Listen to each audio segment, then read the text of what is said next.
6월 5일 성경 읽기 시간입니다. 우리 오늘은 역대하 23장에서 25장 말씀을 읽겠습니다. 23장 여섯 해를 기다린 여호야다 제사장은 일곱째 해가 되자 드디어 용기 있게 결단을 내리고 군대 지휘관들인 백부장들 곧 여로함의 아들 아사랴와 여호하난의 아들 이스마엘과 오벳의 아들 아사랴와 아다야의 아들 마아세야와 시그리의 아들 엘리사박과 밀약을 맺었다. 이들 백부장들은 유다의 모든 성읍으로 돌아다니며 레위 사람들과 이스라엘 각 가문의 족장들을 모아서 예루살렘으로 데리고 왔다. 그들이 모두 하나님의 성전에 모여 왕의 아들 요아스와 언약을 세웠다. 여호야다가 그들에게 말하였다. 여기에 왕세자가 계십니다. 이분이 왕이 되셔야 합니다. 이것은 다윗 자손이 왕이 되어야 한다는 주님의 약속을 따르는 것입니다. 이제 여러분이 하여야 할 일을 말하겠습니다. 이번 안식일에 맡은 일을 하러 오는 당번 제사장들과 레위 사람들은 여기 성전에 도착하여 3분의 1은 성전문을 지키고 또 3분의 1은 왕궁을 지키고 나머지는 기초문을 지키십시오. 일반 백성은 주님의 성전 뜰로 모입니다. 그날 일을 맡은 제사장들과 그들을 돕는 레위 사람들 말고는 어느 누구도 성전 안으로 들어오지 못합니다. 거룩하게 구별된 제사장들과 레위 사람들만 주님의 성전 안으로 들어오고 그 밖에 일반 백성은 주님께서 지시하는 대로 성전 밖에 서 있어야 합니다. 레위 사람들은 제각기 병기를 들고 왕을 호위하십시오. 임금님께서 드나드실 때에는 반드시 경호를 하도록 하십시오. 그리고 어느 누구라도 이 성전 안으로 들어오려고 하면 모두 죽여야 합니다. 레위 사람들과 모든 유다 사람들은 여호야다가 명령한 것을 그대로 다 하였다. 여호야다 제사장이 안식일에 맡은 일을 끝낸 사람들마저 집으로 돌아가지 못하게 붙들어 두었으므로 지휘관들은 안식일 당번인 사람들과 비번인 사람들을 다 데리고 있었다. 여호야다 제사장이 백부장들에게 창과 크고 작은 방패들을 나누어 주었다. 그것들은 다윗 왕의 것으로서 하나님의 성전 안에 간직되어 있던 것들이었다. 그는 또 일반 백성에게도 무기를 들려 성전 남쪽에서 북쪽 끝에 이르기까지 전 지역에 그들을 배치시키고 제단 근처에서나 성전 안에서 왕을 경호하게 하였다. 그런 다음에 여호야다와 그의 아들들이 요아스 왕세자를 데리고 와서 그에게 왕관을 씌우고 왕의 직무를 규정한 규례서를 그에게 주고 기름에 부어 왕으로 삼고 임금님 만세 하고 외쳤다. 아들야가 백성들이 뛰어다니며 왕을 찬양하는 소리를 듣고 주님의 성전에 모여있는 백성에게로 가서 보니 왕이 성전 어기 기둥 곁에 서 있고 관리들과 나팔수들이 왕을 모시고 서 있으며 나라의 모든 백성이 기뻐하며 나팔을 불고 있고 성전 성가대원들이 각종 악기로 찬양을 인도하고 있었다. 아달라는 분을 참지 못하고 옷을 찢으며 반역이다 반역이다 하고 외쳤다. 그때 여호야다 제사장이 군대를 거느린 백부장들이 불러내어 그들에게 명령을 내렸다. 저 여자를 대열 밖으로 끌어내시오. 저 여자를 따르는 사람도 모두 칼로 쳐 죽이시오.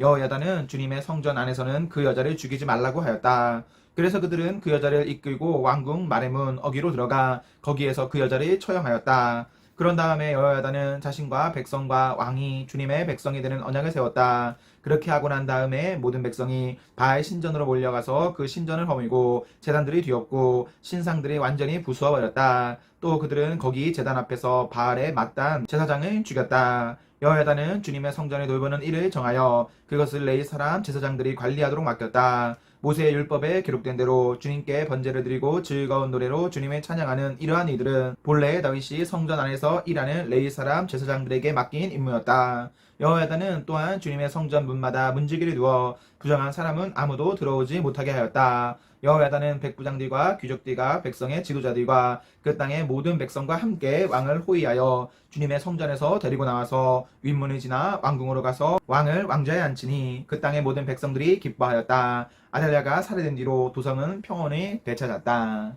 24장 요아스가 왕이 되었을 때에 그는 7살이었다. 그는 예루살렘에서 40해 동안 다스렸다. 그의 어머니 시비아는 브엘세바 사람이다. 여호야다 제사장이 살아있는 동안에는 요아스가 주님 보시기에 올바르게 다스렸다. 여호야다는 왕에게 두 아내를 추천하였다. 왕과 그 두 아내 사이에서 아들, 딸들이 태어났다. 얼마 뒤에 요아스는 주님의 성전에 새롭게 단장할 마음이 생겨서 제사장들과 레위 사람들을 불러 다음과 같이 지시하였다.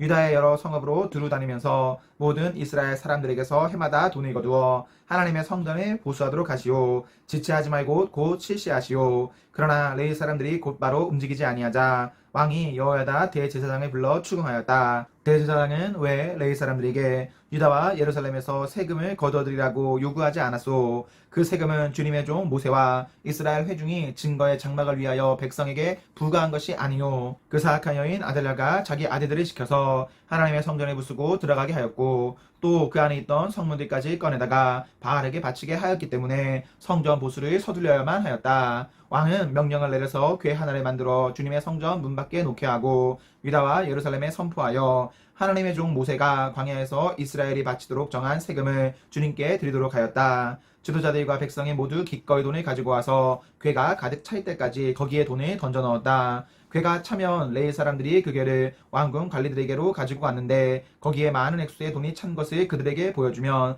왕실 서기관과 대제사장의 관리가 와서 그 궤의 돈을 계산하였다. 그리고 나면 레위 사람들은 다시 그 궤를 성전 밖 제자리에 가져다 놓곤 하였다. 왕과 여호야다가 그 돈을 주님의 성전 공사 감독관들에게 넘겨주면 그들은 주님의 성전을 새롭게 단장할 석수와 목수를 고용하고 주님의 성전에 보수할 기능공들 곧 쇠나 노쇠를 다룰 기술자들도 고용하였다. 일을 맡은 사람들이 부지런히 일을 하는 데다가 그들이 하는 일마저도 잘 진전이 되어서 주님의 성전은 본래의 서기계대로 견고하게 세워졌다. 공사를 맡은 사람들이 공사를 마친 뒤에 남은 돈을 왕과 여호야다에게 가져오니 왕이 그것으로 주님의 성전에서 쓰일 기구 곧 예배 때에 쓰일 기구와 번제를 드릴 때에 쓰일 기구와 숟가락과 금그릇이나 은그릇을 마련하게 하였다. 여호야다가 살아있는 동안에는 주님의 성전에서 번제를 드리는 일이 끊이지 않았다. 여호야다가 늙어 나이가 차서 죽으니 그가 세상에서 누린 횟수는 130년이었다. 그가 평생 이스라엘 백성과 하나님과 성전에 위하여 좋은 일을 하였다고 해서 사람들은 그를 다윗성 왕실 묘지에 안장하였다. 여호야다 제사장이 죽으니 유다 지도자들이 왕을 부추겨서 자기들의 말을 듣도록 하였다. 백성은 주 조상의 하나님의 성전에 버리고 아세라 목상과 우상을 섬기기 시작하였다. 이러한 죄 때문에 유다와 예루살렘에 하나님의 진노가 내렸다. 주님께서는 백성을 주님께로 돌이키도록 경고하시려고 예언자들을 보내셨지만 백성은 예언자의 말 듣기를 거절하였다. 여호야다 제사장의 아들 스가랴가 하나님의 영에 감동이 되어 백성 앞에 나서서 말하였다. 나 하나님이 말한다. 어찌하여 너희가 주님의 명을 거역하느냐? 너희가 형통하지 못할 것이다. 너희가 주님을 버렸으니 주님께서도 너희를 버리셨다. 그러나 사람들은 그를 없앨 음모를 꾸몄고 드디어 왕의 명령에 따라 주님의 성전 뜰에서 그를 돌로 쳐 죽였다. 이렇듯 요아스 왕은 스가랴의 아버지 여호야다가 자기에게 보인 그 충성을 생각하지 않고 그의 아들을 죽였다. 스가랴는 죽으면서 주님께서 이 일을 굽어보시고 갚아주십시오 하고 외쳤다.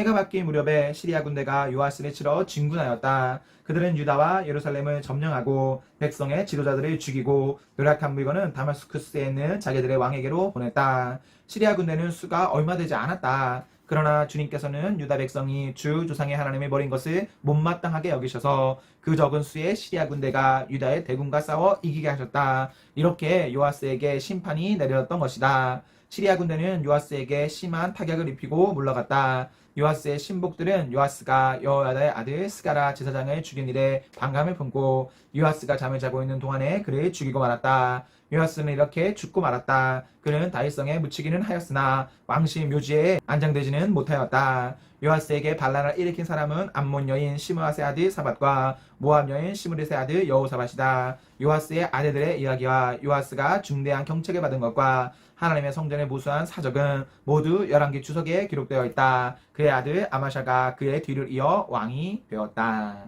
25장 아마샤가 왕이 되었을 때에 그는 25살이었다. 그는 예루살렘에서 29해 동안 다스렸다. 그의 어머니 여호와따는 예루살렘 사람이다. 그는 주님께서 보시기에 올바른 일을 하였으나 마음을 다하여 하지는 않았다. 왕권을 확고하게 장악한 뒤에 그는 부왕을 살해한 신하들이 처형하였으나 처형받은 신하의 자녀는 죽이지 않았으니 그것은 그가 모세의 책, 곧 율법에 기록된 말씀을 따른 것이었다. 거기에는 아버지가 자녀 대신에 처형받아서는 안 되고 또 자녀가 아버지 대신에 처형받아서도 안 된다. 오직 각 사람은 자신이 지은 죄에 따라 처형받아야 한다 하고 말씀하신 주님의 명령이 있다.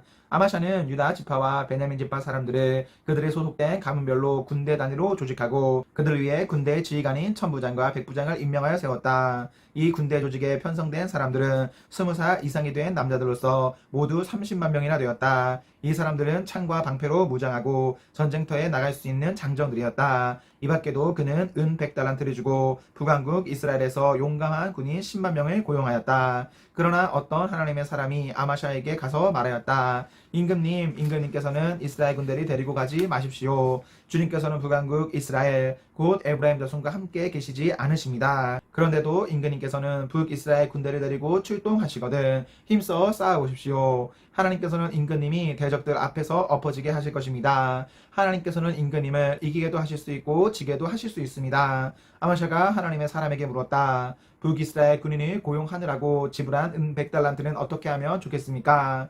하나님의 사람이 대답하였다. 주님께서는 그것보다 더 많은 것을 임금님께 주실 수 있습니다. 그래서 아마샤는 에브라임에서 온 군인들을 그들의 고향으로 돌려보냈다. 그들은 유다 사람에 대하여 몹시 불쾌하게 생각하면서 고향으로 돌아갔다. 아마샤는 용기를 내어 출병하였다. 소금 계곡에 이르러서 세의 자손 10,000명을 죽였다. 유다 군대가 또 별도로 10,000명을 산채로 붙잡아서 저벽 위로 끌고 올라가 그 밑으로 떨어뜨리자 그들의 몸이 으스러졌다. 그러는 동안에 아마샤가 전쟁에 함께 데리고 출동하지 않고 되돌려보낸 북이스라엘 군인들은 사마리아와 베드론 사이에 있는 유다의 여러 마을을 약탈하고 사람을 3,000명이나 죽이고 물건도 많이 약탈하였다. 아마샤는 에돔 사람들을 학살하고 돌아올 때에 세의 자손의 신상들을 가져와서 자기의 신으로 모시고 그것들 앞에 경배하며 분향하였다. 이 일로 주님께서 아마샤에게 크게 진노하셔서 예언자 한 사람을 보내시니 그가 가서 아마샤에게 말하였다. 이 신들은 자기들을 섬기는 그 백성들을 임금님의 손에서 건져내지도 못하였는데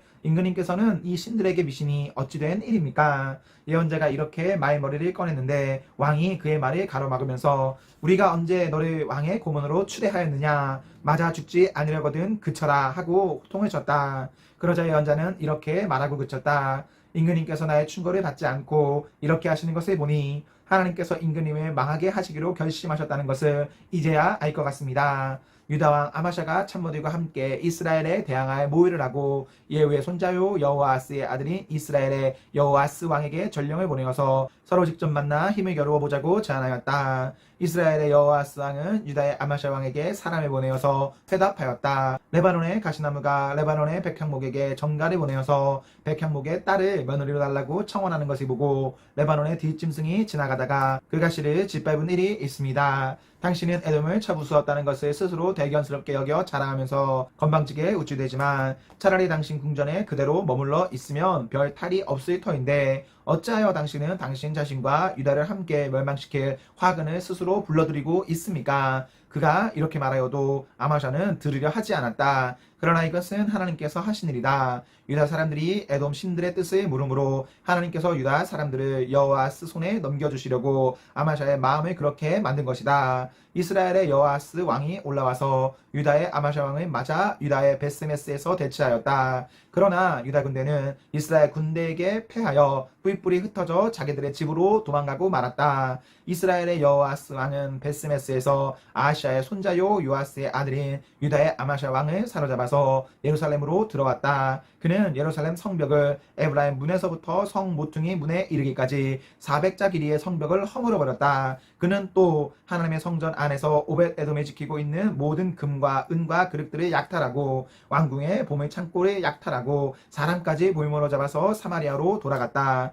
유다의 요아스의 아들 아마샤 왕은 이스라엘의 여호아스의 아들 여호아스 왕이 죽은 뒤에도 15해를 더 살았다. 아마샤가 다스리던 기간에 일어난 다른 사건들은 처음부터 끝까지 유다와 이스라엘의 열왕기에 기록되어 있다. 아마샤가 주님을 따르다가 등지고 돌아선 뒤에 예루살렘에서 반란이 일어나자 아마샤는 라기스로 도망하였다. 그러나 반란을 일으킨 사람들은 라기스에까지 사람을 보내어 거기에서 그를 죽였고 그의 죽음을 말에 싣고 와서 그의 조상들과 함께 다윗성에 장사하였다. 아멘, 아멘. 네, 우리 오늘 말씀을 모두 읽었습니다. 우리 오늘 하루도 하나님과 사랑 앞에서 행복하십시오. 성령 충만하십시오. 안녕.